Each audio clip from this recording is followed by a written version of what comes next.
times when I think, what am I doing? What are you doing, Vital? You're a clown. You're a circus clown. You're not a motivational speaker. And then I'll go and give a motivational speech somewhere, and one person will come and give me a hug, but I mean like a different kind of hug. Yeah, okay. And that one hug with them saying, thank you, then I can go back to the drawing board and be like, next 5 years you're motivated through you. That's really interesting. Yeah. What has been the struggles with speaking? I'm sure it didn't just fall on your lap and it was amazing from day one. Was it like, what were the ups and downs on the road? Typical entrepreneurial struggles. You have a vision, you have a mission, you invest time, you develop the tools, you learn the tools, but then they're crickets. Nobody's hiring you, nobody's booking you. And then you want to give up. And you feel invisible, nobody cares. Nobody cares. Okay. And then you get the small gig. You start a pizza parlor and nobody initially wants to buy your pizza. Then maybe 5 people come and buy your pizza. And then hopefully, if you've brought value, those 5 people will tell a friend. But it might take another 6 months for those friends. Again, be consistent, keep believing, have the self-doubt, but just keep believing. The self-doubt is only to reevaluate the plan, right? But keep believing, because here's what I've noticed is you've got to have one of 2 things. And if you've got both, you're blessed. You've got to have either a lot of passion, because when you have passion, you're compelled to do it. You don't need discipline. Well, that was my next question, is how important is it to be passionate about what you're doing? It's important. So for me, secret, I actually don't have that much discipline. So right now, my word of the month on my board is discipline. Okay. I need more discipline because I've lived my life fueled by passion. Okay.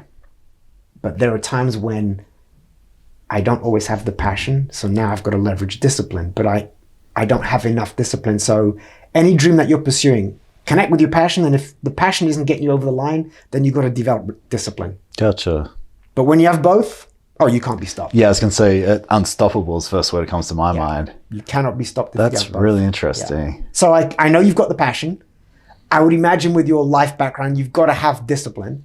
I'm very disciplined. Yeah. I'm beyond disciplined. It's kind of crazy. Sometimes it's hard for me to switch off. Yeah.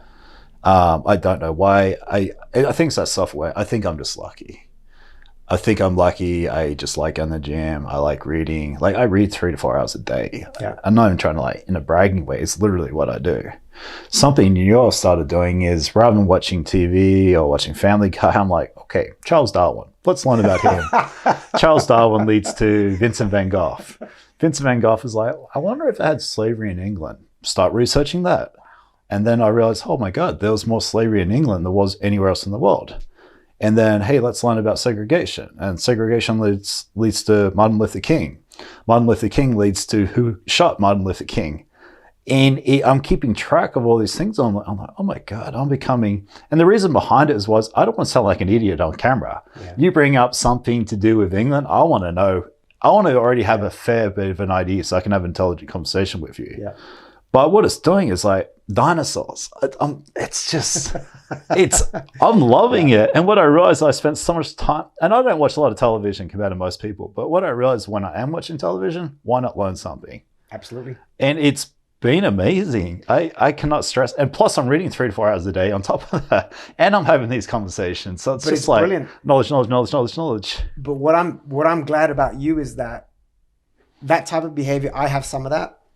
And it's easy for people to diagnose us with ADHD. Really? Yeah, because we're seemingly all over the place. No, we're just curious. So curious. We're just curious. Even when I meet a new person, like I feel like I just got interviewed. I'm not trying to be rude.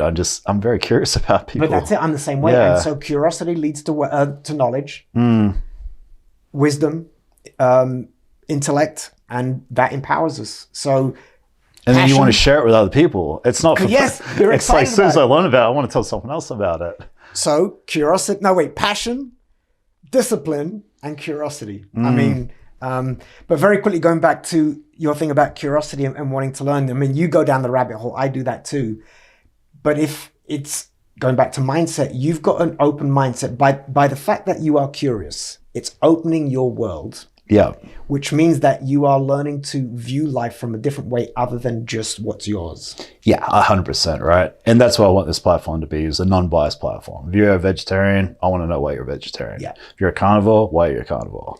But that mindset, I know this specific podcast isn't about company culture and leadership and sales, But that sense of curiosity that you're talking about drives good businesses.